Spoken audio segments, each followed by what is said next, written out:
Okay, so before jumping into the computer forensic and please, can anyone define me what a forensics actually, right? What generally a forensic is? If let's say, for example, have you seen those web series, movies where there is a crime committed, right? Forget about the computer for a moment. Focus upon only the forensic part here, right? So let's say, for example, there is a crime being committed, right? Like you have seen in the web series, movies. Whenever there is a crime committed, there are a group of people with this white suit, right? And what they're doing is that they're clicking pictures of the dead bodies, the weapons. They're collecting it, sealing it in a you know airtight container or bags we have in place, finding out fingerprints. Okay, with that, classically, if you have seen that, in multiple web series I've seen that they have that particular white powder kind of thing. They rub it over this that powder over any surface in place, and it reveals what the fingerprints that are present over there. Okay, then they collected multiple DNA samples, blood sample as well. Fine, all these things. So they use multiple type of techniques, tools, chemicals to get extract the information about the fingerprints. Okay, DNA samples, multiple things they do, right? That's normally what a forensic guy is, right? Okay, and I think that most of you have seen how this particular thing was crafted, who called him, right? And what was the weapon for this particular murder, what was the reason behind it. All this kind of a thing is mostly done by the forensic guys in place. Fine, that's saying. So now what really happened is that as technology advances and new things came into the market, and now you know people start using the technology a lot. Okay, every sector, whether it's oil and gas, whether it's journalism, whether it's kind of scientific study, any kind of journalism, kind of field it is, industry it is, right? Whether it's an entertainment industry, any kind of an industry it is highly influenced by the technology. Okay, but remember that thing, everything has its pro and cons. Same with the technology as well. We think that okay, see, technology is definitely for sure changing our life for good, right? Due to the technology, we have these MRI machine in place, these CT scans in place, which without any kind of operation or insertion what's going on in your body, right? Any kind of a blood clot, all this kind of thing.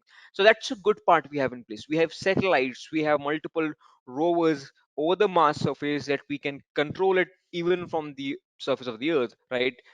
Multiple things, right? But there are some disadvantage to this technology as well.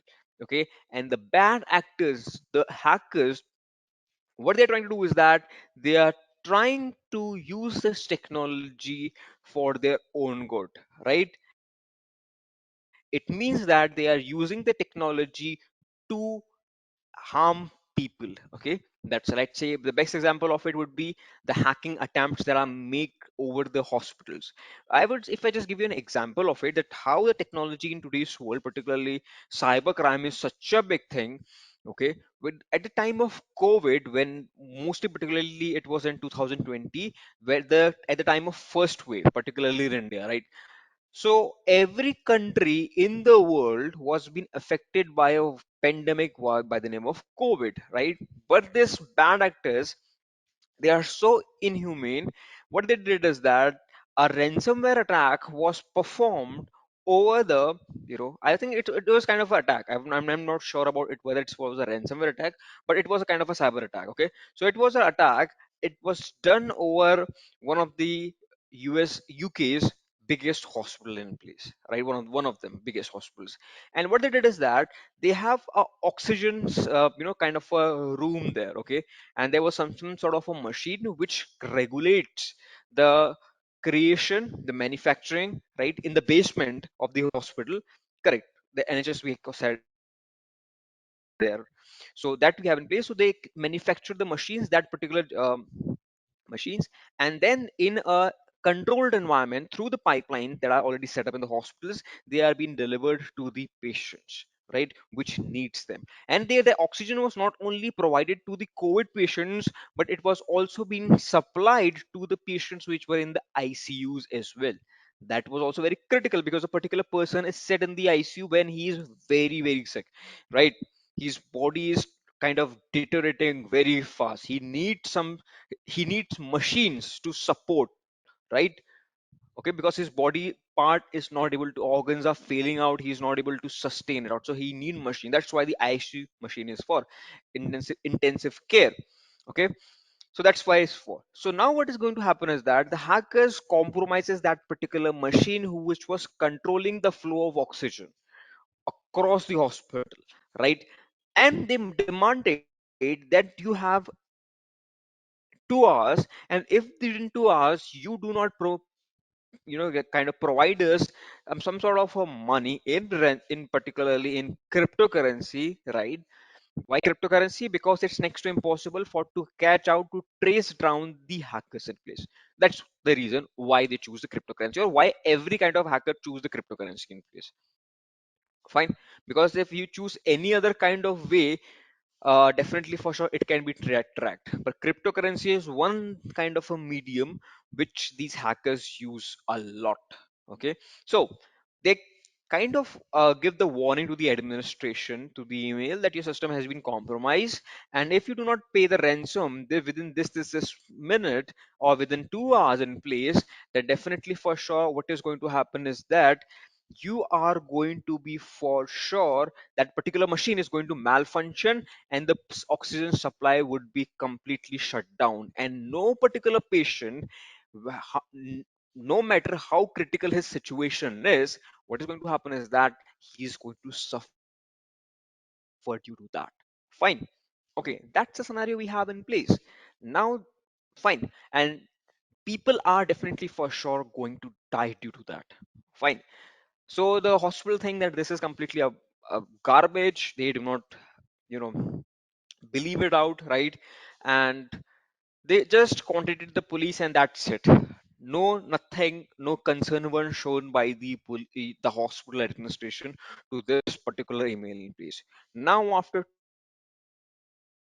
these particular hackers, they did not get the ransom, and what they did is that they shut down, they malfunctioned, they shut down that particular machine which was controlling the flow of the oxygen to different department, different rooms, as well as in the emergency room as well, for the patient, right?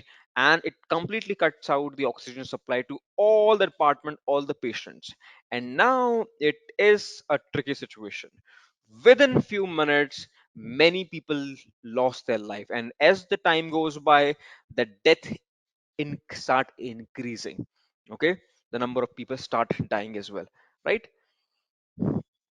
So it was kind of a, it was not ransomware, but it was kind of a, some other virus in place which malfunctioned it. Okay, so now that the thing was that people lost their life, and it was a huge thing. So you can think that the technology is for the good, but the bad hackers are using it to steal your data, to impersonate you, to hack into your particular system in place, right? All this kind of things they are doing, right? They do not care about what you're thinking, which particular part of the country you are. Nothing, they do not worry about any of it. Okay, they are just going to rob you, okay, and rip you apart if you let them. So okay, that's the thing we have in place. So now the question arises, if that's the scenario, I'm a security guy, and I think that okay, this is a case study, right? This is a thing, attack happened. It could be performed on any hospital, or any critical institute like the police station, okay, or schools, anywhere across the globe, even in my country India as well, that's going to be performed. Absolutely. Recently in India there is a uh, very important and a prominent hospital we have in place, which is called by the name of AIMS, right? Particularly in Delhi. It has been present in multiple part of the country, but particularly AIMS Delhi. It's very famous. So it was also uh, targeted by a cyber attack. It was not big, but I would say definitely for sure it was having some serious impact into it. It was not so massive as it was like the UK based hospital. People do not lost their life in that, but definitely for sure many critical sensitive information of the patient, hospitals, doctors, right? Their financial information, their personal information was leaked, was captured by the hackers. So that's the thing we have in place, right?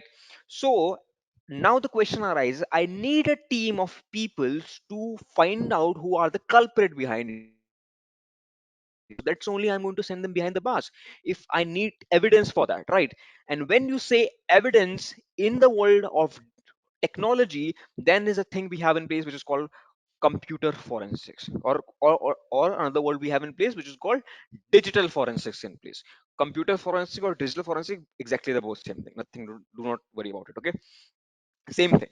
So we need a term which is called digital forensic, because when the crime is being committed not by the knife, not by throwing up, any kind of poisonous gas, okay, or any kind of committed using the traditional methods, right?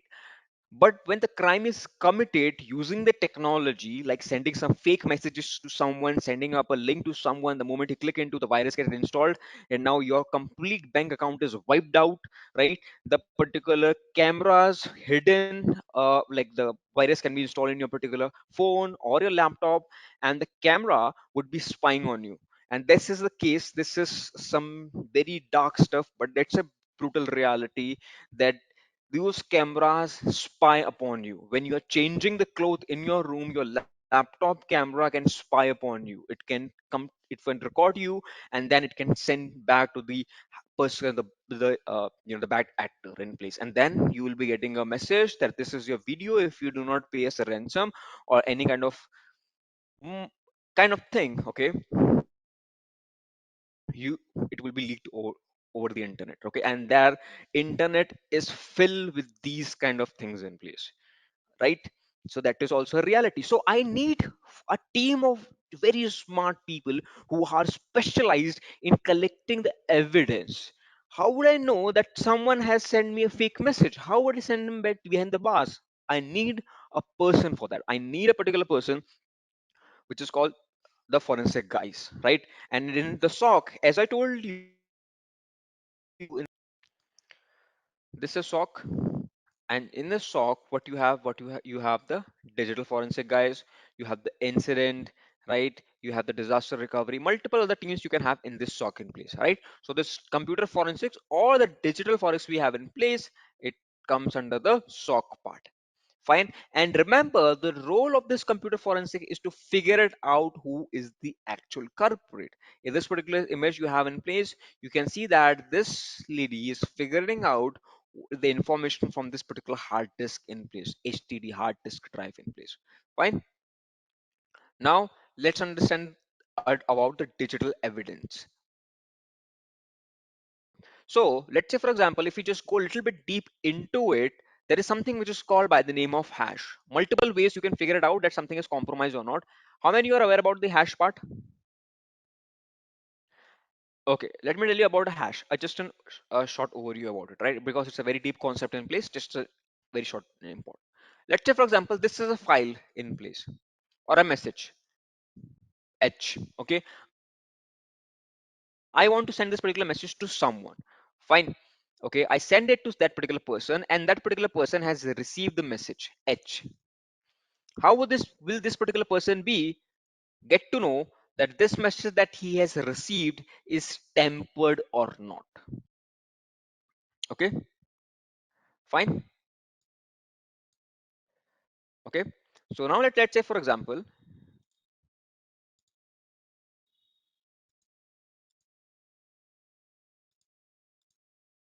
yeah. Okay, so now let's say, for example, hash. What it means is that if this particular A in place, right, and this is particular person B in place, right, A wants to send the message to the B, and B, what really happens is that B will be particular message, but he is not sure whether someone has tampered that message or not, because in cybersecurity we have multiple kind of an attack in place.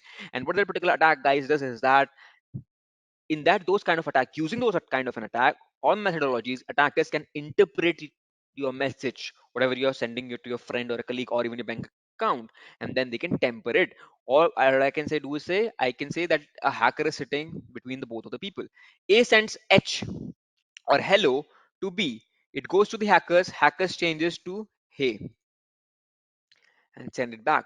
So B will be thinking A has sent me hey. Okay.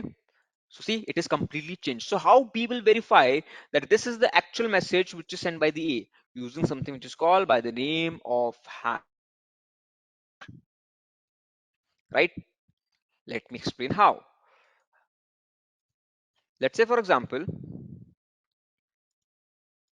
yep, let's say for example, when A sends a message hello, right?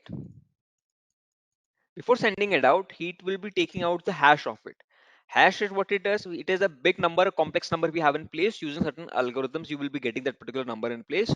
Okay, so it would be like 1 2 7 5 3 8, like H J Q. Okay, some big numbers depending on the algorithm that you're using. So this is the hash of this message. It is unique to it. No two messages would have same hash. That's the first rule we have in hashing. Okay, so he will be sending this particular message to B as well as the hash of it. Let's say for example, hacker changes the message from hello to hey, so hash also changes.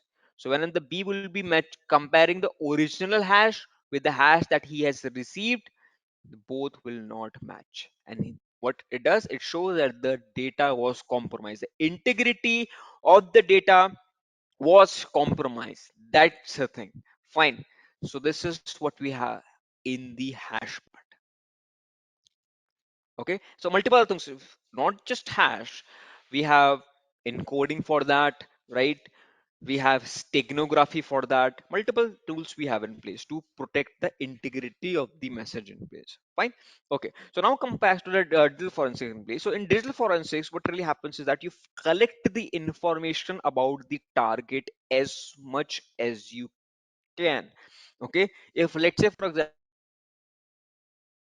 if this is the server that I am having right now in my respective organization, okay, and this particular one day suddenly multiple traffic start arriving to this particular server in place, multiple traffics from across the globe. Fine. So how would I figure it out who is the culprit? If let's say, for example, this was a DOS attack over my particular server. First of all, I was thinking that, like, what, it is a normal day and traffic is coming. But I get to know that, this looks like I'm having a DOS attack, right?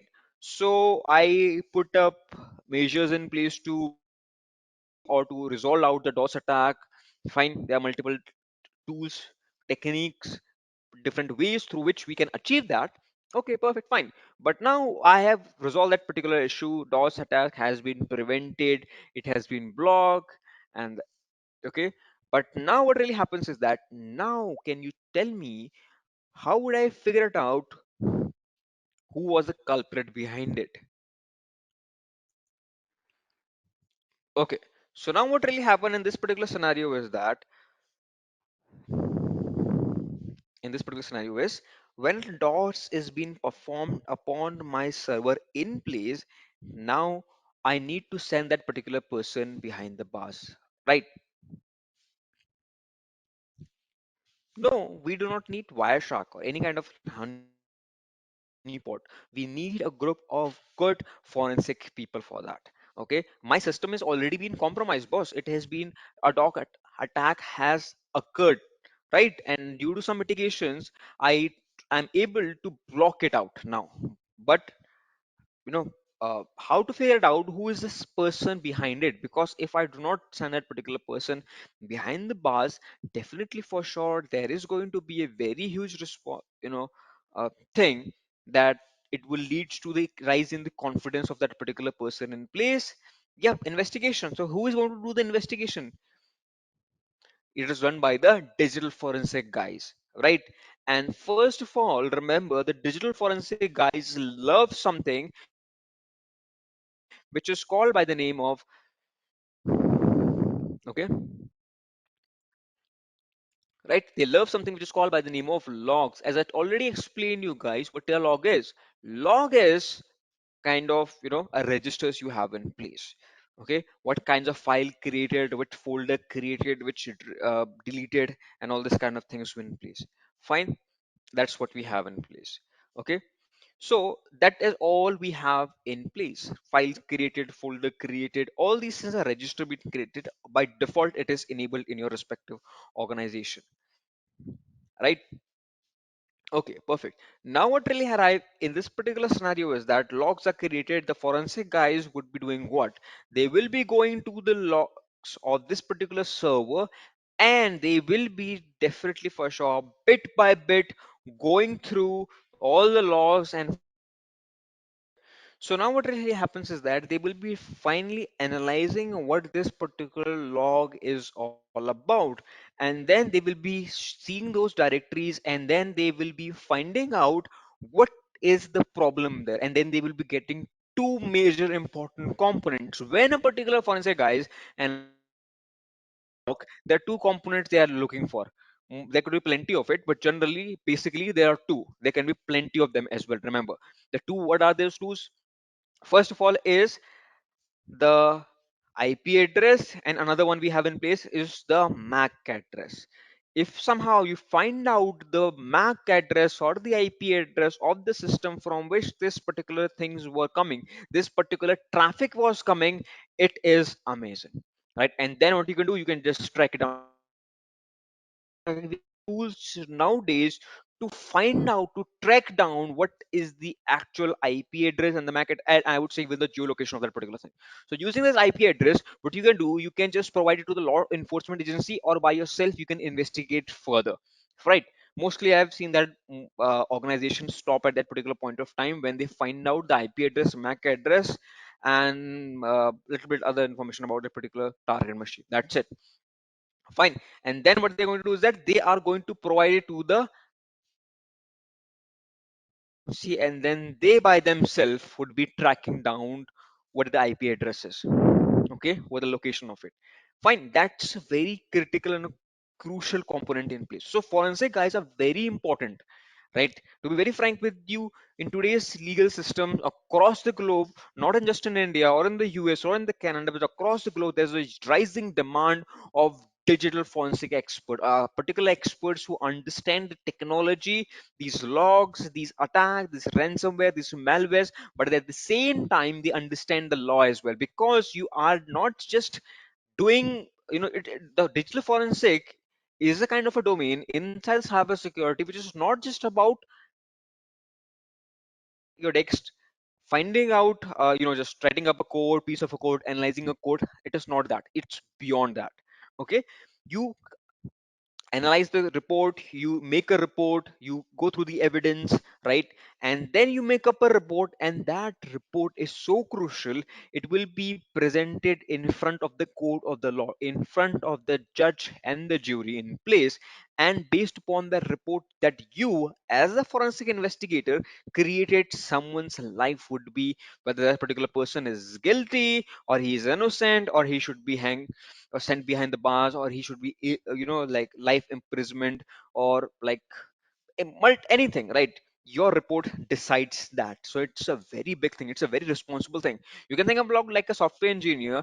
I'm not saying that I'm not comparing to both professional, that I'm not saying that forensic guys are so important and the software completely useless. That's not the case. Both have their own, jobs, important roles to perform. But what I'm saying is that if a software engineer does something, he has, I would say, some steps, or kind of any particular party for the reviewing of the code for debugging purposes in place. If he had done anything wrong, so definitely for sure he will be getting a feedback that in this particular code that you have written, there are some mistakes you have performed. Review it and resolve it out. So he can done that as well. But in the digital forensic, the room for the error is very small, because now what is going to happen is that your single mistake can change someone's life directly. I'm not saying that software engineers does not change, like they do not impact the world, but right because what I'm saying is that digital forensics, you are directly dealing with the judge. Okay, you whatever report you create will be presented in front of the court of the law, whether it's like in India we have the Supreme Court or the High Court, right? Or the district court. It will be presented in front of it, and that based upon your report, right, based upon the report that you have created, judgment would be made. So the judge would be saying, based upon the report created by Amit Pandey, and this is this, he has mentioned in this report that's from this IP address or in this particular hard disk collected from this particular person, some images, some terrorist sympathizing documents, images were found. Fine. And then due to based upon this report, I am sending imprisoning the 6 year for or completely for life, or I'm just uh, whatever his judgment would be. So I am influencing. You can remember that in digital forensic, you're influencing the judge. Okay, you're just analyzing the facts and figure and presenting it, and based upon that, the judge, it will really help the judge to or the jury, right, to find out what's correct. Okay, that's the thing we have. Or so the justice would be served. So that's what the digital forensics all about. It's very interesting, I would say. It's very very interesting. Okay, if you are a lawyer or you want to pursue the law, say go and pursue the digital forensic certifications as well, right? Okay, perfect. Now the thing we have in place about the digital forensics part. Yeah, okay, so that's the thing. But remember, there are some consequences, some disadvantage to this particular profession, please, which many people I think they fail to get, right? They do not do a lot of research into this particular field. They think that okay, so it's just such an influential thing. We can work with the law enforcement agency, with the military, with the police, right? And we can send the bad people behind the bars. Fine, but they do not figure out there are some disadvantage to it. Let's say for example there is a hard disk. Okay, the police calls you that you know what, we have seized or there is an FIR being launched or complaint launched against a particular person, investigation, and based upon that investigation or that complaint we have seized a laptop from his particular system. It looks like he is hiding some malicious crime videos, right? Okay, or something like that. Okay, like what the allegation is that he's kidnapping kids and murdering them out. Okay, and the proof is in this hard disk, and the hard disk is encrypted, right? We have seized the laptop inside it. If you can completely hack into it, okay, and extract carefully without tampering those images, files, and folders present in the hard disk, that he kidnapped the kids and then slaughter them again, right? I'm sorry to say that, but that's a reality that's you are going to face for sure. So I because I've seen that as well. So what I do is that I just, because I want definitely for sure, I anyone want that those kind of people to send behind the bars, right? Okay, so definitely for sure I am going to cooperate with the police. I'm going to help them out with the investigation. I will be going there, and I will be, there were some definitely for sure documents and things are there, right? A kind of a bond that I have to sign with the government or the police administration place, that they are providing me the evidence. I will be doing my forensic investigation into it and then extracting out that thing. And when I'm extracting out, I will be also visualizing seeing that as well. Because how would I know that there is any kind of actual photo inside it or not, or is that it is just an allegation? So I will be first of all hacking into this particular hard disk. I will be cracking it up. Okay, some different tools, right? It couldn't take 10 minutes or it couldn't take uh, 24 hours. Depends upon which kind of encryption is being used. So somehow I'm able to like crack that particular code. Now I have the access to his hard disk. All the files are being released. Now the case arrive is that I will be going one by one to all the files, and I see that the allegations are correct. I'm seeing right now in front of me a particular person. He's slaughtering small kids. To be very frank with you, it shatters you apart, right? That's kind of, so you are going to see in those hard disk, in those pen drive, in those computers, mobile phone of the criminals, some heinous crimes they have committed, and that really affects you. Okay, so be cautious about that. If you can handle that stuff, right?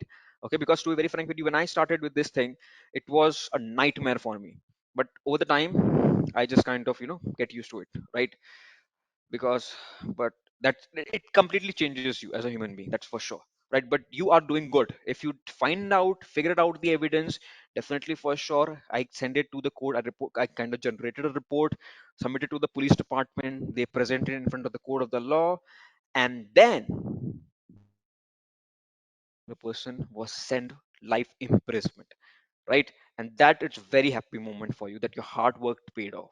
Okay, so there are advantage disadvantages for that, this particular professional place. Okay, that's it. Because see, because you are investigating, you're looking into a hard test files and photos of a particular person who is claimed to be a terrorist sympathizer, right? He's going to kill people's, right? Definitely, and you're going to see that. So that's the thing we have in place. So be very aware about it. Fine. Otherwise, it's a very noble profession, right? Okay. Now let's talk about different type of digital forensics we have in place. We have not just one single type of digital forensics, we have multiple type of it. Because see, in the digital forensic what we have in place, we have to collect the data. But the data should not be present in the computers only. The data is also present in your RAM, random access memory, right? Which is it is also present there. The data is also present in your servers. So that's a different kind of data. You will be needing some different tool methodology to extract the data and to just analyze the data. The data present in your RAM is a completely different data in place. Fine. We have in this particular digital forensic something which is called order of volatility. Based upon how volatile your data is, you are going to analyze that first. If the data get changed very quickly, I will be analyzing that first, right? That's what we have in place. Order of volatility we have in place. Okay. The first one is called the computer forensic. It's pretty simple. Like right now in front of you guys, you are seeing that it is what it is. And many times people really ask me the question, like you are guys are posting about the tools, right? Many times people really ask me about the question that Amit, which tool which you go for? Because there are plenty of the tools in the market. Some are paid, some are free, some are open source, and plenty of different kind of version tools are present there. Okay, some open source tools free of like as the open source is free, so it's free of cost, right? And it's pretty good. So should we go for that, or I should go or buy a expensive tools in place for the forensic analysis if I want to just start my career, right? And I want to do some sort of a project in place. I would say it really varies from person to person. I particularly use the open source softwares a lot, but remember, for my own practice in place, right? If you use open source softwares, particularly, you will face a lot of issues in the court, because then the particular person, he can raise the concern that the analysis of this data was done by this particular cybersecurity expert from a tool which is not good, which is not from a reputed organization. So when I'm doing actual forensic investigation, right? Okay, due to any reason I'm just going through the hard disk, pen drive, or footage, anything like that, I'm going through it, I will be using a legitimate paid famous forensic.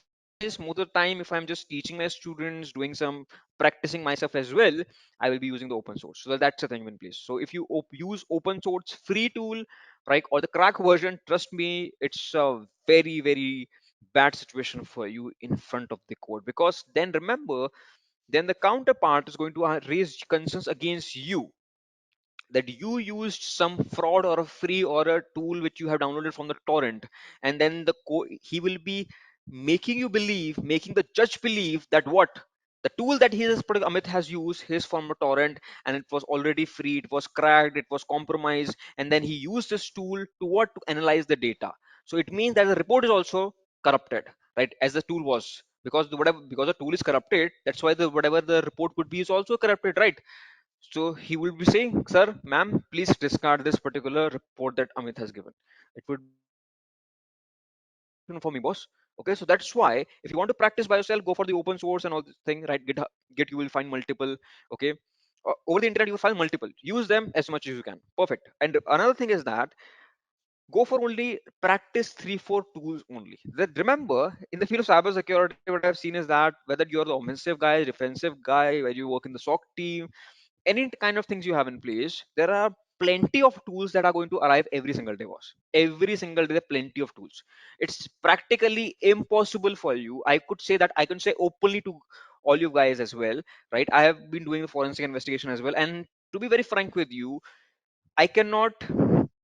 It's not possible for me as well to find, to just have a knowledge of all the forensic tools present in the market, because there are thousands of them, boss, because every single day there are newer coming up with the new features. So what I do is that I stick with two three or three or four only, that's it.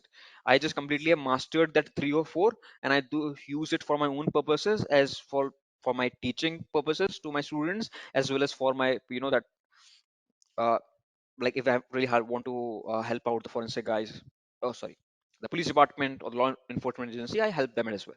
That's the thing we have in place. Okay, that's the thing. So only 3 4 tools. So remember that's the thing, because many in time what really happens is that whenever, like in the WhatsApp, like whenever I'm having a session, right, I'm having a security plus session or a SOC session in place, we create a WhatsApp group or a Telegram group. And when a particular person is very new to this particular field, right, and I have trained those individuals who were in some different background, and then they came into this particular new background of technology and then the cybersecurity, what they see is that you give them 5 6 names, they will be all looking and start mastering all those 5 6 tools. It's a very idiotic thing, never do that. Okay, okay, that's the thing. Like say for example, why I'm saying that, because I've seen that there's a tool which is called by the name of Rikuva, right? I have never heard about it, to be very frank with you. I have used Autopsy a lot, right? And there are plenty other tools I have used it. So it is nothing to worry. It's not that. It's absolutely fine. There could be plenty of things you spend your whole life, you will never able to master them, all of them. So pick only 3 4 legitimate, well reputed tools, and then go for it. Okay, that's the thing. Perfect, fine. Because I just see this Rikuva, and I just get the question from this particular one of my students when I was teaching him, this forensic and security plus. That, so should I learn all the tools? The answer is absolutely not. Prioritize, right? Go for 3 4 tools, and that's it. Okay, that could be the perfect approach. It's not about the forensic; it's all about the digital, I would say, offensive, defensive, anything. Okay, stick to 3 4 tools, and that's it. If your objective is not fulfilled by those 3 4 tools, then go for some additional one. Otherwise, stick to the 3 4 tools only. It will make your life much more easier, because every day there is new software coming, there's new updates. It would be a hectic job for you to learn all of them. It's practically impossible. Okay, that's the thing. Perfect. Okay, yeah. So coming back to the computer forensic in place. So in the computer forensic, you see that this is the hardest in place, right? And remember, when you are learning for the forensic part, right, you have to learn about multiple things. If you are learning, if like in the computer forensic, you have this hard disk in place, right? So you have to learn how this hard disk look. Okay. Okay. So now what really, so you have to learn how the hard disk really works, how the hard disk right?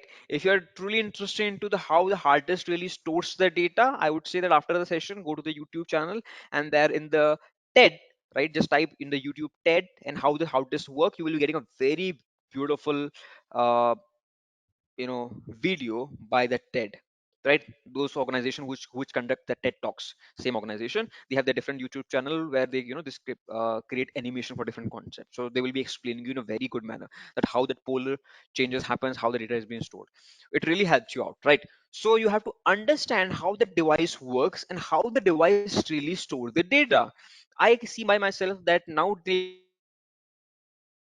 most right, they are not coming with HDD hard disk drive, right? Not much. Okay, right. Hardly what you need to do is that just go to the YouTube and type TED and how the hard disk work. You will be getting an animation of it. Okay, that how the hard disk really work. Fine. Okay, so now what really happens in this particular scenario is that you have to learn the how the device stores the data in the hard disk. This is the thing. Hard disk has its pro and cons. This is the that stick you're seeing, right? Magnetic stick there's there, which writes the data, reads the data, if the data gets encrypted, what it actually means, what the corrupted data, what it actually means, right? Can I decrypt, can I, if the data is corrupted, can I retrieve it back? Is it possible? That kind of scenario you have to also learn as well. Find different states of data, different modes of data. If the data is there in some sort of an error, can I extract the data? Because let's say, for example, if there is a particular bad guy, a malicious person, and now the scenario in front of that particular malicious person is that, guys, he get to know that police is just going to come to his apartment and he's going to be sent behind the bars, he's going to be arrested. And he is aware about that all of this horrific crime that he has committed, he is he has kept a copy inside what, inside his hard disk. He will be taking it out and smashing that particular hard disk on the floor or somewhere else in a hurry, because he is now very afraid. He see the police coming out of this, this in the stair. Okay, so that's the thing we have in place. He will be very, very much, afraid. And I've seen that when particular person really get afraid, they just take out the hard disk and he will be smashed out. He will try his best to break down, to shatter down that particular hard disk. So the hard disk would be damaged. Okay, so what it means is that if it, let's say for example, he is having 100 photos of crimes that he has committed, blackmail messages, right? And due to the impact that the strike that he is having over that particular hard disk, whether hard HDD or SSD, it will be definitely for sure damaging or corrupting the data till some extent. Let's say, for example, out of 100 photos that present inside the hard disk, now only 60 are there, 40 gets corrupted. Now the question arises, can you get that data back? Can you really, that 40 images that are corrupted, can somehow using some tools, and using anything, can you get back those 40 pictures as well? That should be also a priority. It is not the thing, that's not approach that if the data is corrupted, why should I worry about?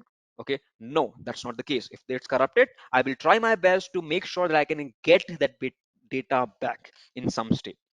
Okay, and of 40 already I have in place. Fine, that's the thing. So yep, so that's called the computer forensics, right? Then we have another kind of, so it's computer forensics completely dedicated to a HDD and SSD in place, right? Completely disrupting the poles in the hard disk. But what I would say is that if it is SSD, in the SSD, it is completely different. If you look to how the SSD really works, how SSD stores the data, it's absolutely mind blowing to me when I first to get that how SSD works, how the SSD and HDD are so different, right? SSD does not have a magnetic strip. You just open it out and there is no magnetic strip. There is nothing there. So to be very frank with you, Ved, if you use this magnet part there, the possibility it will be impacting the SSD, it's very, very minute. Okay. So that's the thing we have in place. Okay.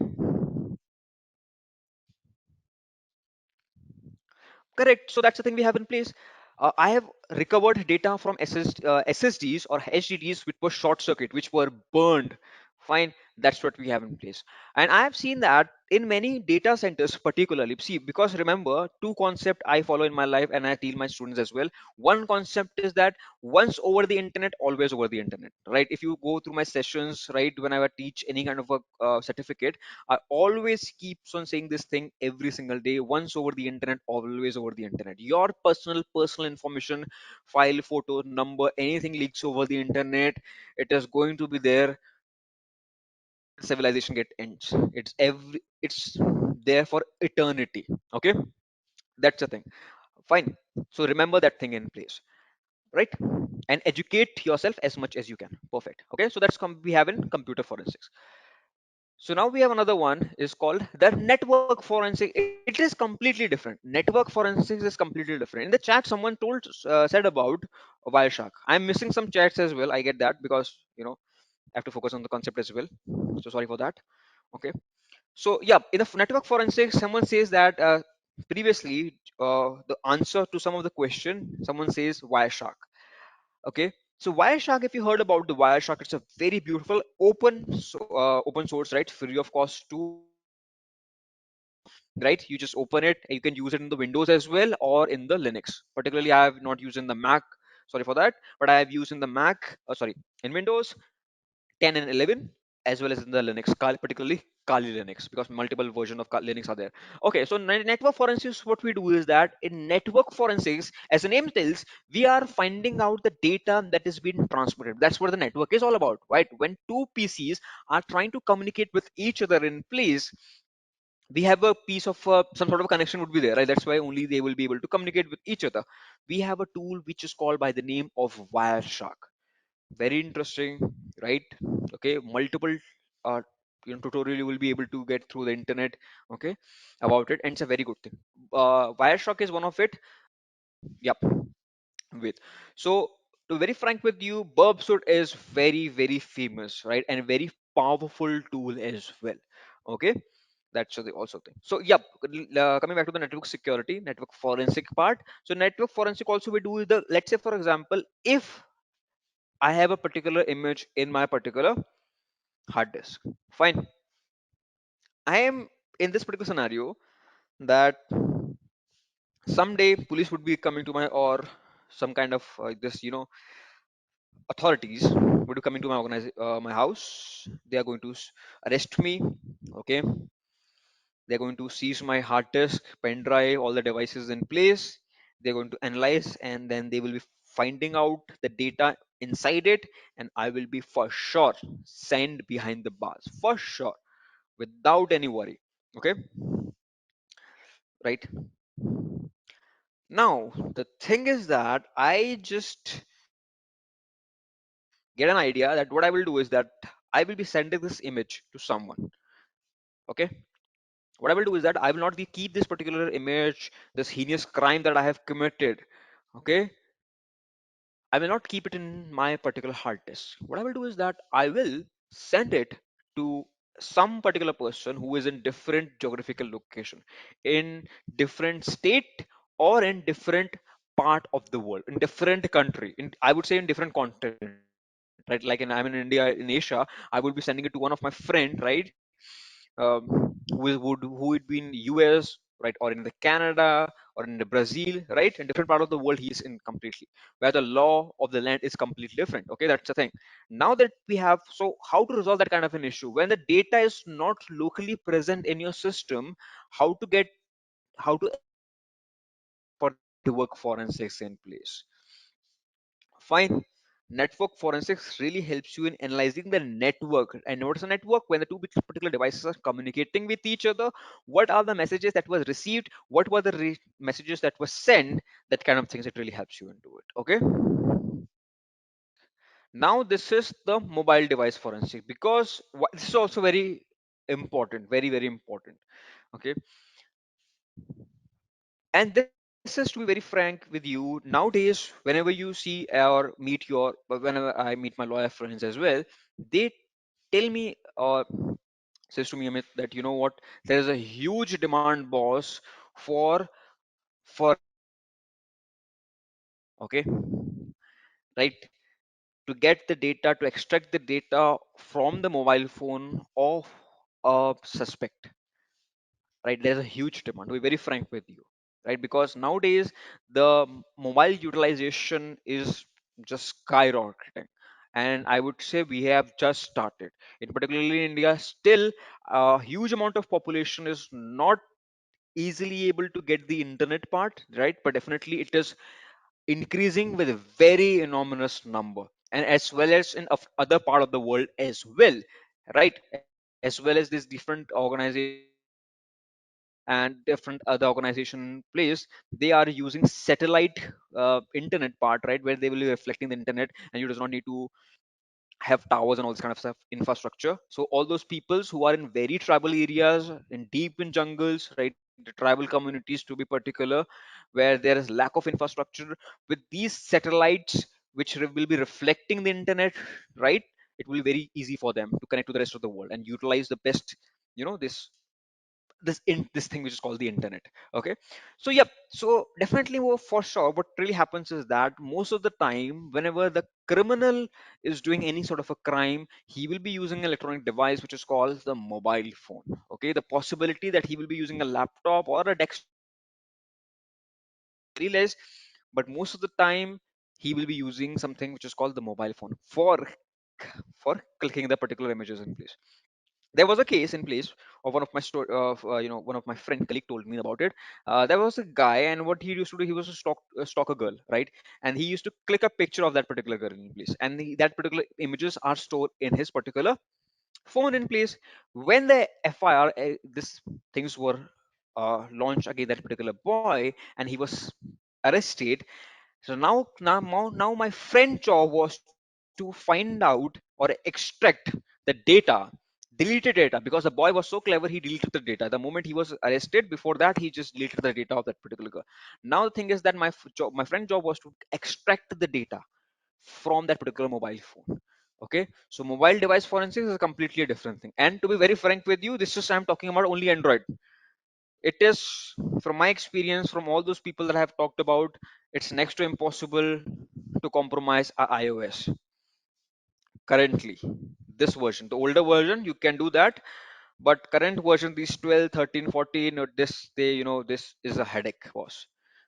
Okay, fine. It is very difficult, or I would say next to impossible right now, to just take out or extract the data from their particular systems, particularly iOS I'm talking about. Android, they're still particular, plenty of tools present in the market right now. Fine. Okay, so you can root the system, multiple things you can perform it, right, and extract the data. But with iOS, it's pretty difficult in place.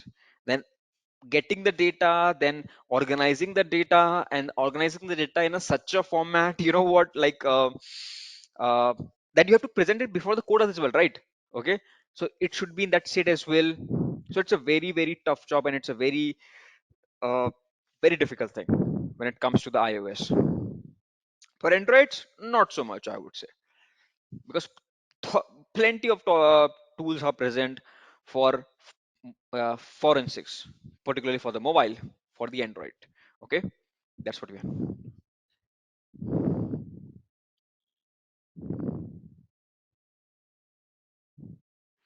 Yeah, Anuj, if the criminal perform this kind of a stuff in place, then there's no way any particular forensic guys would be able to extract the data, because the data has been overridden. See, if you delete the data is still present, right?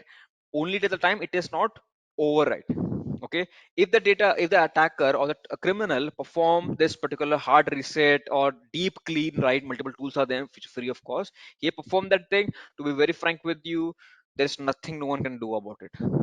It could never be possible for forensic guys, for the police department, for the judge to to send that particular person behind the bars. Okay, that's the thing we have in place. And this is, see, uh, you just raise a very good question, right? The thing that I want to tell you is that if you want, like nowadays, in India, there's two services particularly very common, right? One is the Amazon, which is also present in the rest of the world, and there's a Flipkart also, which is kind of comes under the subsidiary of Walmart. So Flipkart and Amazon are the two biggest rival in particularly in e-commerce giant, right? Now the thing is that, particularly in the festival times, I would say they bring up these deals, big deals, right? Okay, like in the US, Canada, they have the Black Friday. In India, particularly, there are huge deals, particularly in the festival season. Black Friday is not so famous in particularly in India. So we have the big, huge discount deals in particular the time of festivals, right? Okay. So let's say, for example, there's a laptop that would be $1,000. It would be, if you're lucky, you will be getting it at $600 or $700, right? It's a huge discount for sure. Okay, so now what happens in this particular scenario is that many people, and they have this particular section, just if you scroll down, if you see that very closely, you scroll down, they have the particular option that if you exchange your older laptop or your mobile phone, what is going to happen is that there will be a little bit extra discount as well. Fine, you will see that. Just go through the after session and look after that as well, for the Amazon or for the Flipkart as well, or for the whatever e-commerce website is present in your respective region or the country. You scroll down and you see that they have an extent offer as well if you just provide your older laptop. So now most of the people, what they do is that they want to sell out their mobile phone, the date that you know laptop. The problem they what they do is that most of the time they will be just deleting the files, and or they will be doing is that they will completely format the data. They think, most of the people presume that the particular file is deleted. They presume that, but that's not the case. Okay, the data never gets deleted. The data gets override and then it's gone. But when you delete it, it's never deleted. Okay, technically. So now what they are going to do is that if I purchase a laptop from you guys, okay, most of you would be doing what? You will be just extracting the data and that's it. Then I will be using some tools, forensics tools, to extract the files and the folders from your laptop, and then I will be sending or selling it in the dark web, right? That is also a big market.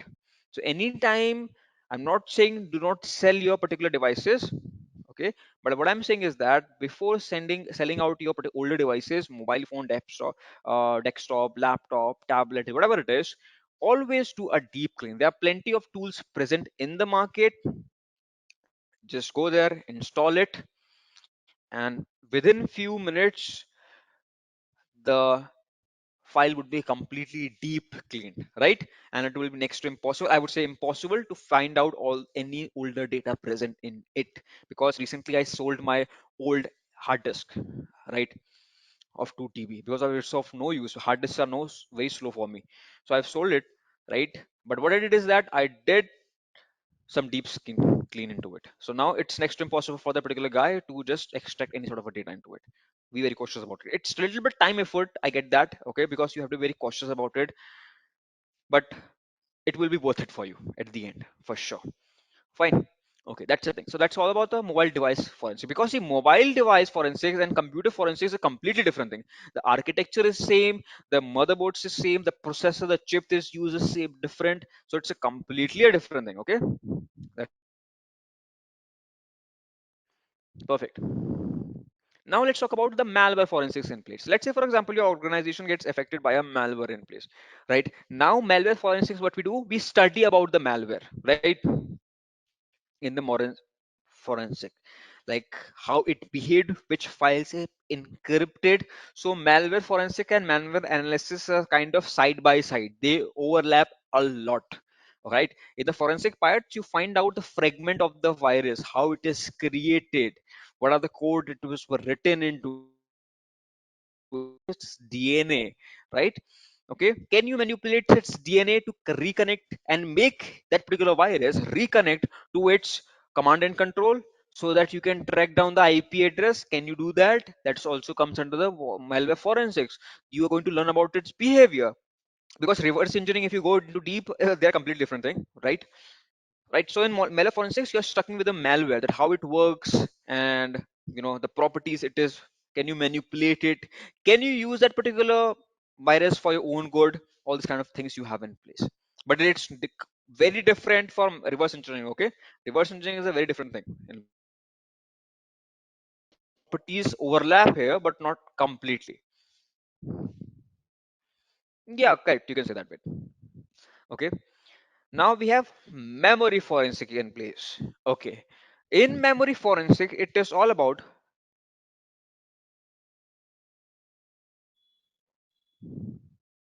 Albert, so what? See, let's say for example, if you are concerned about, like, let's say for example, there's a tool you used, right? You go through the internet, you purchased a free tool, or you paid, or purchased brand new, right? You purchased or you got get a free tool, whichever whatever approach you take, and you did a deep clean of your particular hard disk. You're not sure about it. That, what, I am not sure. I'm not confident that the data is completely gone. What you can do, there are other some tools as well, forensics tools, to extract the data, use the data, and see if you can extract any kind of a data from it. If you can, never use that particular forensic tool ever for deep cleaning. Okay, and if you cannot, you're good to go. That's what we have in place. Okay, so Calbert. So if you're concerned about that the deep cleaning tool has not performed its job, to use another tool to figure it out if any kind of a data can be extracted from it. Okay, That's the thing. Right? Okay. So to the memory forensics in place. So in memory is that in memory forensics it's all about the RAM, random access memory. It's all about it, right? Because see, remember the data which is present in your hard disk is completely different. Fine, guys. What do you understand? What's the difference between volatile data and a non-volatile data? It's a very important term, right? Yeah, volatile data and non-volatile data.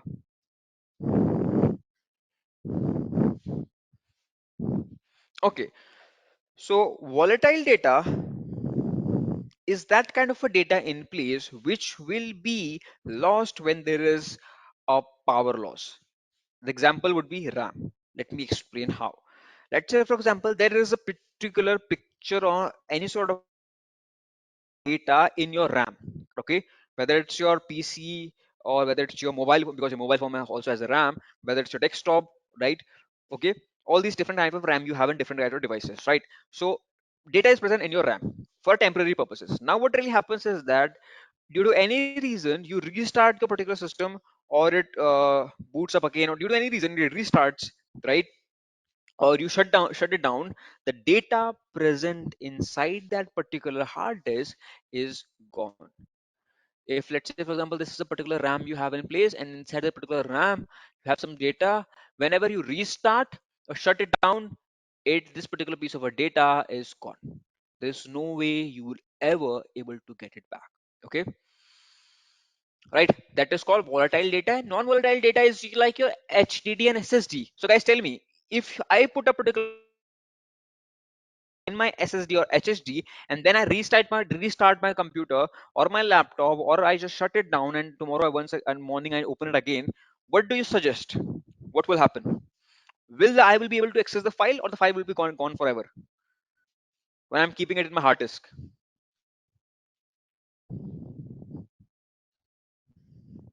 When I'm keeping the particular file in my hard disk, it is accessible, right? Absolutely, because it is a non-volatile. This memory, whenever you see a memory in the terms of computers, it means your RAM, random access memory. RAM. It means we are talking about non-volatile data. Okay, forensics mean analysis of the data. So non-volatile, we are talking about non-volatile data, the data which can be fragmented, which can be manipulated very easily. There is a power cut, the data is gone. So this memory forensic is, so sensitive it is, right? With little bit of a change in the voltage, any kind of a thing, power supply restart, there is update, something malfunction happens to your operating system in place, it reboots once again. So what really happens is that in that particular scenario, your particular RAM, whichever data it holds, it is gone. And remember, it's very crucial. Don't assume that your RAM holds the data and it's, it's non-volatile, it's temporary data. Temporary doesn't mean it's not important. Temporary is the state of the data. It doesn't mean that it is not important. It's very crucial, right, for you. So definitely, because the data present in the RAM is very, very crucial, very important, you have to extract that as well, and you will be writing it down, you will be analyzing it, you will be writing out and creating up a report. It will be a major important part of your report. So when you're dealing with the memory forensics in place, you have to be very cautious, because a little bit of a change, it will completely alter the data structure, right? And it will change your report as well as your influence over the case, right? Because remember, as a forensic guys, your responsibility is that you have to find out what is the truth, right? And then present it in front of the code of the law. That's the biggest responsibility you have in place. Okay, that comes into the memory forensic in place. Now let's talk about the different terminologies, guys, we have in place in the digital forensic. First terminology we have in this is called by the name of due process. Okay, so what is actually a due process in the digital forensics? So it is an idea that is that the government must follow certain rule and procedure when dealing with individual, especially when taking action that could affect their life, liberty, or property. It ensure that people are treated fairly, right? The people are treated fairly and their rights are protected under the law. Due process means every particular person should be going through a proper trial, because definitely if there is a person, okay, and there are allegations against him that he has done some hideous crime, so definitely for sure he would be going through a set of procedure, right, which are set by the court, right? He will be getting an access to a lawyer, and this, right? He will be getting a food, plenty of things, and then he will be present in front of the court, and then court will decide whether this is an actually a person or he is an innocent person and he just fell into a trap, right? So due process says that the government must follow certain rules and procedure when dealing with individual, right? That's called the due process. Fine. So like whenever you're going to be get arrested, right, they will you have the right to know why you are going arrested, okay. Then the particular I have seen particularly in the movies, not in India, right, that's not in the constitution or in the IPC we have in place, but in the US particularly I've seen a lot in the movies, right, on the shows, that they say something, the police officer says to the particular person, right, that you have the right to remain silent. That is also a due process. That's a kind of law that they have to follow when they are arresting a particular person, right? They cannot come to a conclusion that this particular person they are arresting is innocent or he's a criminal. That is the job of the judge and the jury. Fine. So that's the thing we have in place. That's called the due process. It means every particular person, criminal or an innocent individual, at the beginning, before the investigation or the investigation, whenever they have started, they will be treated equally, and there are certain rules they would be followed for everyone, right? That's called the due process, because we have to follow that as well, right? There are certain rules which as a forensic guys I have to also follow it out, right? That also comes under the due process, that how to write the report, okay. I do not care about what that the client is very rich or he's a very poor guy, okay. I do not care about it. There are certain protocols that need to be followed, that all protocols, writing style, how the evidence would be collected, and how that particular document is written, all this kind of stuff in place, it just comes under the due process, the protocols, right, the rules and regulations in place, that how should the thing should be done in the court of law, particularly whether it's the traditional crime we talk about, or whether it's these crime committed through some kind of a technology in place, okay.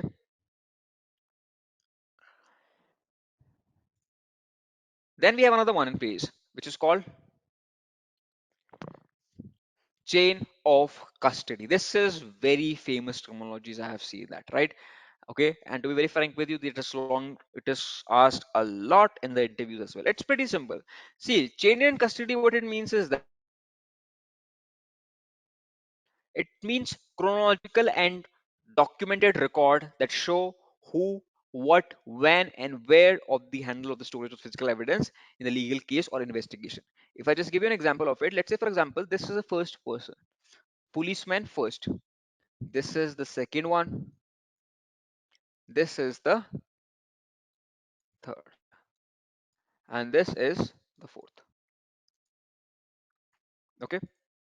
Now what really happens in this particular scenario is that there's a crime is being committed. Okay. And they figure out there is a knife or a stick or anything like that, any kind of thing they have figured out. Okay. That the crime was committed with this particular device in place. Now this police person A goes there and seals it out, right? Okay. This was performed today at 9 a.m. for, okay. Then at 10 a.m. after an hour, a police officer once hand over his evidence to police person 2 at 9 a.m. Then this second police officer hands over the document to this third police officer at 11:30. See, anytime there is a passage of the documentation is taking place, a timestamp is also being present there, right? And remember all these things, that the kind of timestamp you have creating right now, that at 9 from A to B, it was given at 6 a.m., right? All these kind of things in place would be presented in front of the court of law. Yeah, Ranga. From the time of collection to the time of submission, everything, every record would be maintained it up, right? That's called the chain of custody, the chronological documentation of the record, right? Who, what, when, and where like who handled the storage, right? What was the particular device was, what was the evidence was, right? So it's kind of a paper trail we have in place that ensure that integrity and reliability of the evidence is maintained. Okay, that's what we have in place. Yep. Tampering of data, manipulating of data, deletion of data, right? What can also happen is that if particular police person, let's say for example, again, let me just erase it up. Let's say this police person is there first, right? He approached to that particular site where the crime has been committed. He picks up that knife where the fingerprint of the person is there. Now that particular person who has committed the crime, he is from an influential background, right? He has the money power and he has a muscle power as well. He used that and he bribes this particular police officer.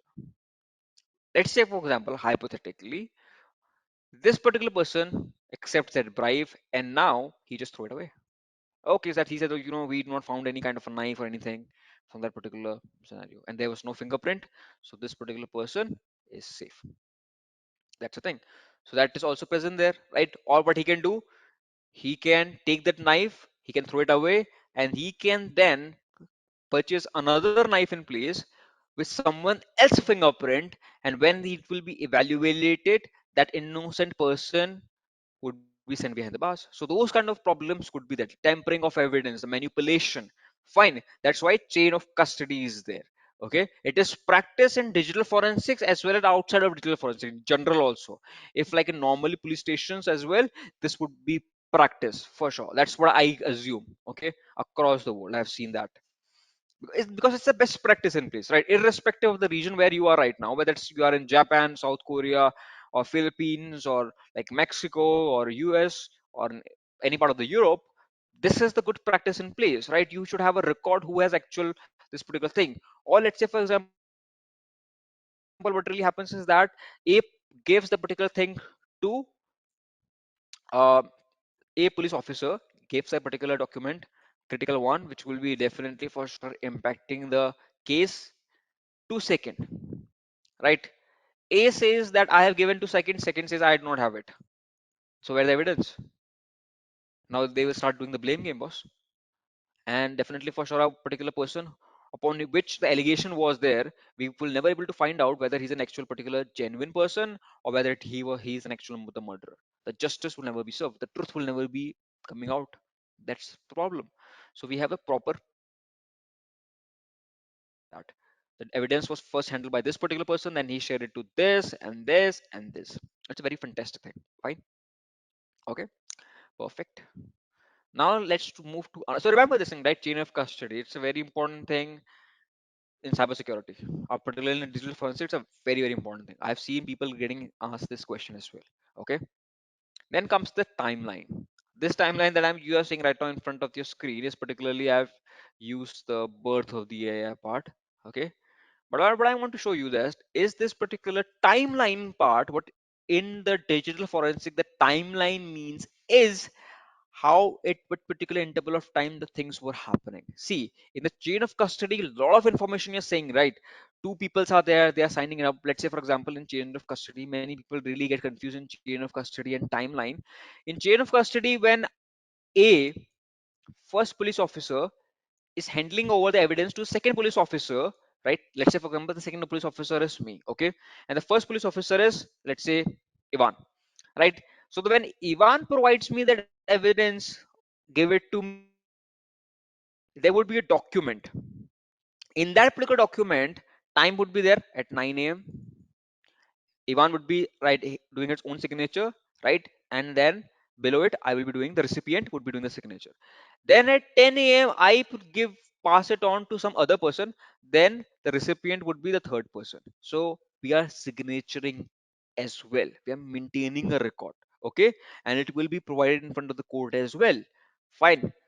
Okay, that's it. That's sort of things are there in chain of custody. In timeline, see what really happens is that in timeline we just maintain a timeline at what duration of time the things have occurred. That's what we have in place. A chronological story, right? The order of evidences. Okay, that like at 9 a.m.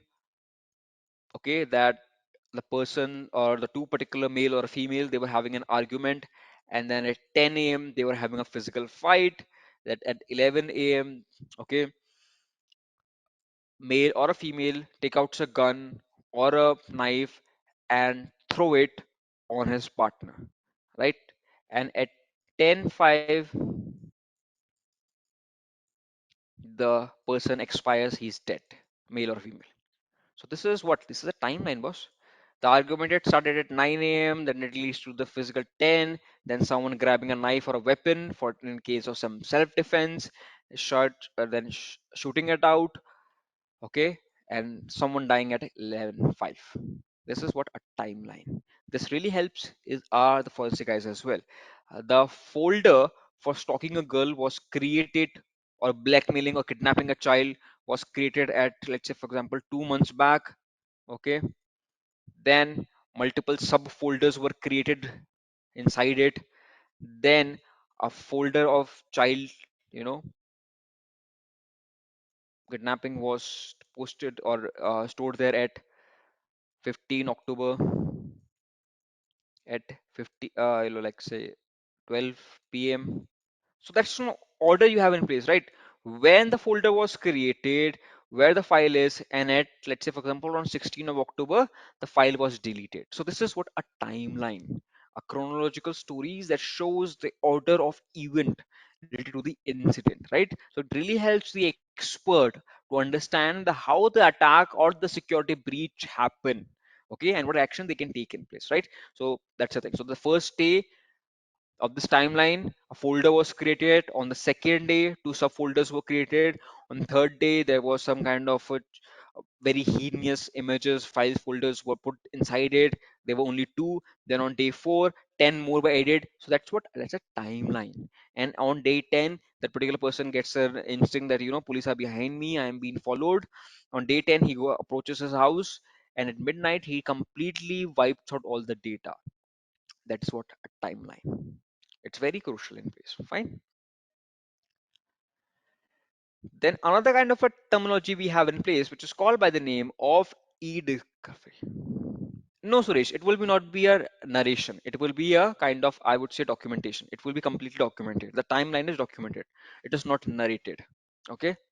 You can narrate it quite the code of the law, but definitely at the end of the day, you should have a physical evidence, written evidence in place, right?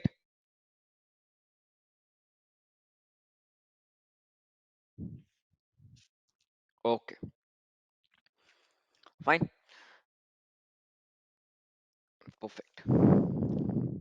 Yep, thanks, Ved, for sharing this information. Okay, now let's talk about the e-discovery we have in place.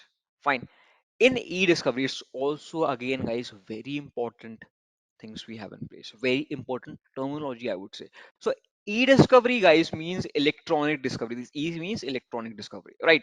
So what this does is that it is a process of finding, collecting, and managing electronic information like the emails, the documents, the digital data for the legal purposes, right?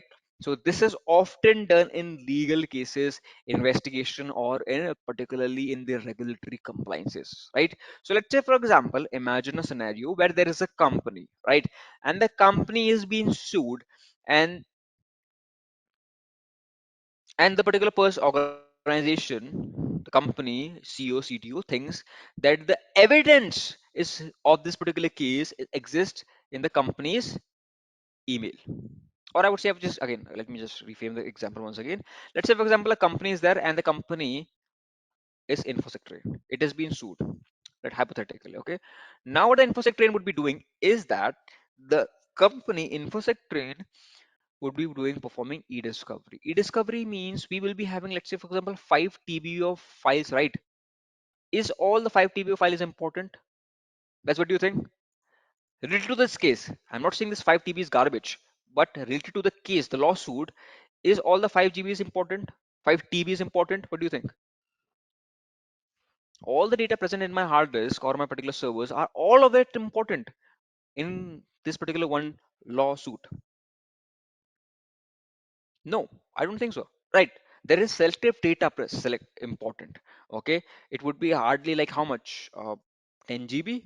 10 GB of data hardly would be important out of this 5 TB complete data. This segregation is called e-discovery. Fine. This is what an e-discovery is all about. Right. So in e-discovery, what you are doing, you're identifying information. You see, get that, identify the information. This 10 GB is important for this particular case in place. Fine. Then you preserve it. You will be encrypting it up, right? You're storing it, and you will be processing it. You will be reviewing it. That all comes under the e-discovery part.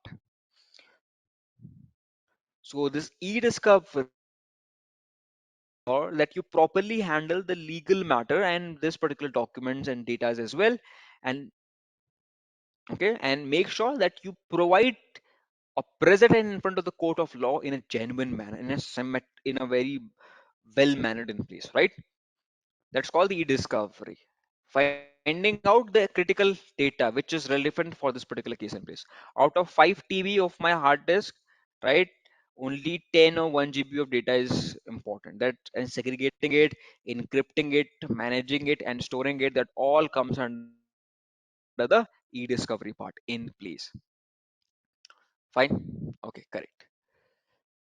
There's also very famous terminologies in place. After chain of trust, right? This is the one we have in place.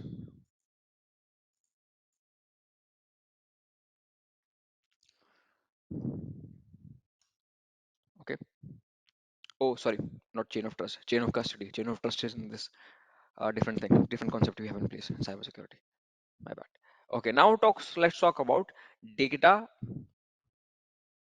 data acquisition. Fine. Let's talk about the data acquisition. So in data acquisition, what you have is that in this you capture the particular data, okay, and make a copy of it. Okay, this is an interesting case in data acquisition. What really happens is, if I just erase it out, let's say for example, this is the hard disk. Fine, hard disk A, or this I'm going to write it down, org. Org means, guys, original. Okay, so this was being captured, or I would say seized, by the law enforcement agency of a particular person in place. Fine. And it contains some hideous images, some very bad thing. Okay, very, very bad thing. Right, here's like this particular person was in some kind of drug dealing. So all the contacts he has in place, all the contacts, all was present in this particular hard disk. Fine. Okay. Now the question arises is that if I perform digital forensic into this particular original piece of a data, what can happen? Guys, what do you think? What can happen if I perform a digital forensic experiment, right, into this particular piece of original document? What can happen? What can go wrong? That's what we have in place. So now what really happened in this particular case is I will be creating multiple copies of it. So I am not going to experiment or analyze any kind of a data from this original thing. Okay, because if this gets corrupted, we have no option left. Nothing can happen then. So what I do is that I create a secondary copy or multiple other copies as well, right? And then I do what? Then I perform the digital analysis in this particular A1 and A2 device. If they even fail, no problem with that. I can create multiple other copies as well. That's the thing. Fine. That's it. So that's called data acquisition. When you create multiple other copies of your original data, okay? The process of capturing, copying, and imaging digital information information from the electronic devices, right? Like computers, smartphone, or the services in place. Fine. That is called the data acquisition. Fine. It's also very important in place. That's a thing that I practice a lot, or any forensic guys would be practicing it. See, it is not straightforward as it looks, boss. Right? We are at a very initial stage. This is just an introduction. To be very frank with you, when you go to the higher certification in place, fine, higher terminologies in place. To be very frank with you, things are pretty complicated. And the day-to-day life in the courtrooms, things are completely different. Sitting in a session, talking with you guys is a completely different thing. But presenting it in front of the police officers, presenting it in front of the judge and jury is a completely different thing.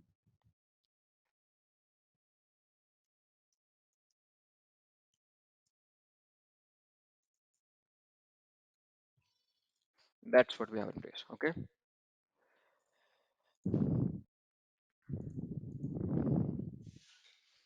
But yeah, you can use the hashing part. Okay. Now let's talk about the digital forensics in the cloud part. Nowadays, again, I'm telling you this machine learning, ML, right, artificial intelligence, and this cloud are the hot topic. Right? Particularly, I have an expertise into the cloud AWS part. Okay. So I would be explaining this particular thing topic from the point of view of the cloud or AWS. Okay. So digital forensics for the cloud part. What it means? Let's say, for example, there is something which is called by the name of S3, a service in AWS. If you're not familiar with it, don't worry, don't panic.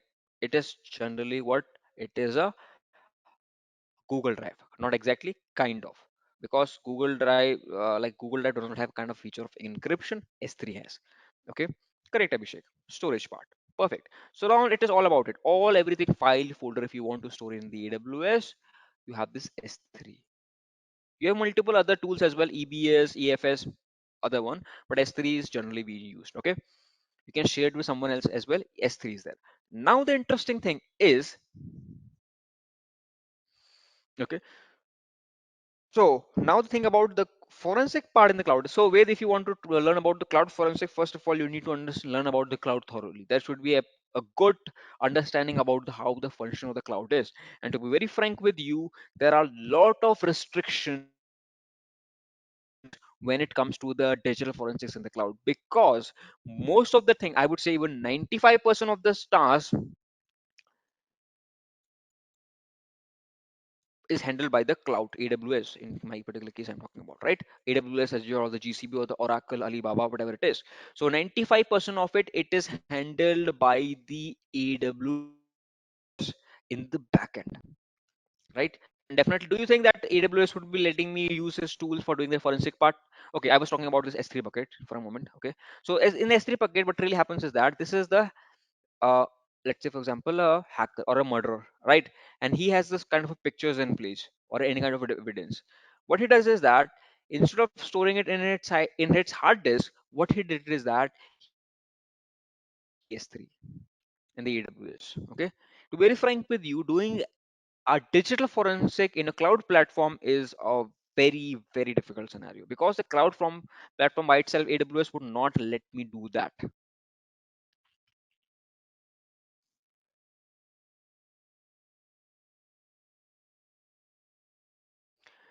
Absolutely.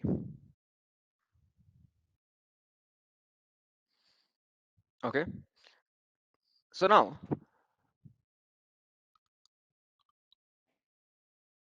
okay, so that's the thing. So that's the limitation of the digital forensics. The forensics is absolutely fine.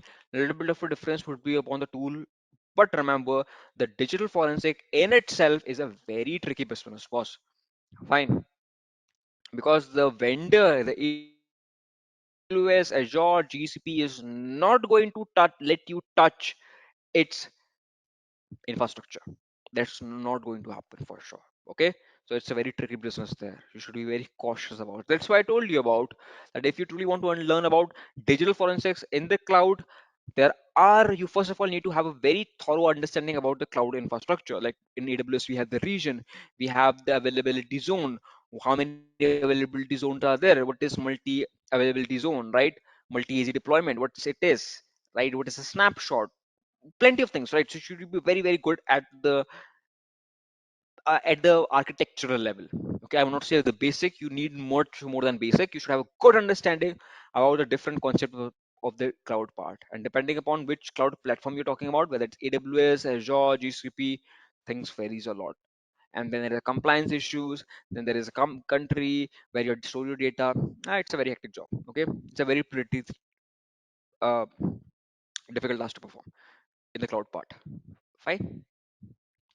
And now the data is being encrypted. Let's say, for example, the hacker store the data in this S3, okay, the malicious thing, and now he has encrypted it with something service which is called KMS, key management system in AWS we have in place.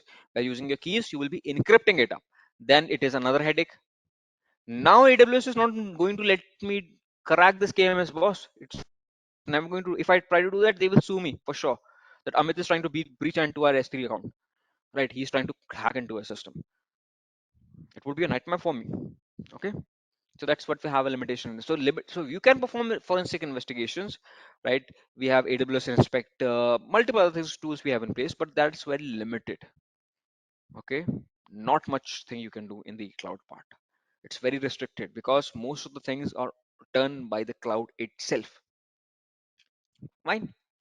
Okay, now let's talk about the different digital forensic software that we have in place, guys. The first one is Paladin, right?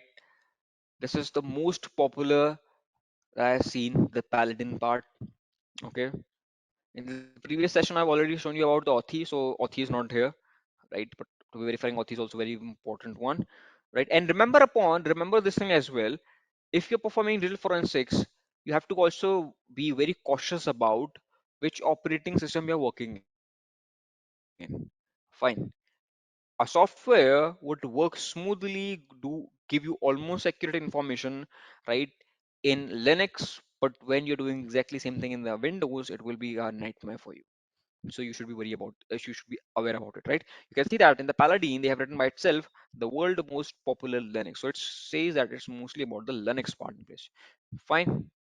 Then we have this Extoro. Fine. Then we have this Magnet Dumplit. Okay, multiple tools we have in place, right?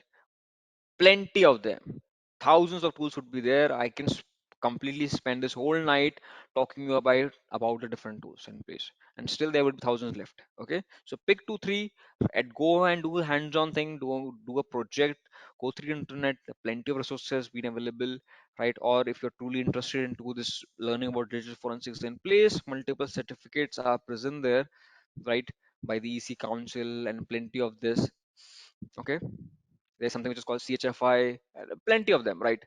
Something which is DFI, DFE, okay, Digital Forensic Essential, plenty of things, a certificate by different vendors present there.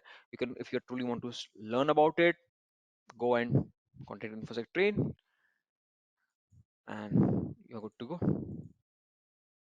Fine. Now let's talk about roles and responsibility of a forensic investigator that we have in place.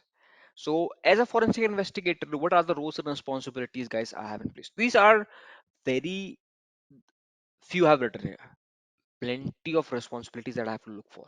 And remember, like if I just give you a real life scenario, in India we have multiple states, right? If and every state have its own rule and law, like in the US as well. Okay, so like in one state, I'm uh, doing the forensic part for the police department. Okay, due to some cases, the law could be completely different. Like in the recently cases, you have seen that now in US, particularly in US, some states in US, you can record a phone conversation, right, without the other person consent. But in some state in the US, you have to record the call from with the consent of the other person in place. Otherwise, it will be completely invalid. So that varies a lot, and that's we have to vary as well. The forensic guys, okay.